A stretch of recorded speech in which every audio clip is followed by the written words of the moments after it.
নমস্কাৰ গাইজ। এতিয়া আমাৰ অসমত চলি আছে বৰ্তমান উচ্ছেদ অভিযান। ঠিকে আছে, কামটো বেয়া পোৱা নাই বাৰু, চব আমাৰ অসমৰ ৰাইজবিলাকে ভালে পাইছে। কিন্তু আমাক মুঠতে বাংলাদেশী নালাগে। মই ইয়াতে হিন্দু মুছলিমলৈ কথা মানে কোনো জাতিলৈ কথা ক'ব যোৱা নাই। আমাক বাংলাদেশী নালাগে।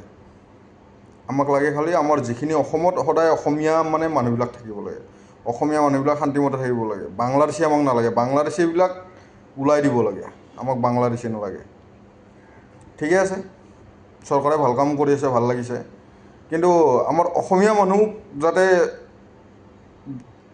উচ্ছেদ নকৰে, কাৰণ অসমততো অসমীয়া মানুহে থাকিব না, বাংলাদেশীহে নালাগে থাকিব। অসমত অসমীয়া মানুহ থাকিব লাগিব।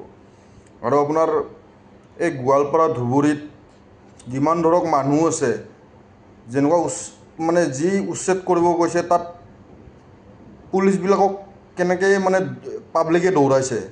কিন্তু ধৰক আমাৰ অসমীয়া মানুহৰ ধৰক আমাৰ যেনেকুৱা লোকেল যিবিলাক আছে, পাঞ্জাৱাৰী ছাইড হওক, বৰবাৰী ছাইড হওক, যিবিলাকত মানে ধৰক অসমীয়া মানুহবিলাক আছে, তাত যদি উচ্ছেদ কৰিব যায়, কিন্তু আমাৰ অসমীয়া মানুহে এনেকৈ পুলিচক কেতিয়াও নেখেদে। পুলিচক ধৰক লাঠি চাঠি লৈ কেতিয়াও খেদিব নাযায়। কিন্তু গোৱালপাৰাত হওক, ধুবুৰীত হওক, চব কেনেকৈ পুলিচকো খেদে, পুলিচকে মাৰে সিহঁতে। কিন্তু আমাৰ অসমীয়া মানুহ সদায় সহজ সৰল।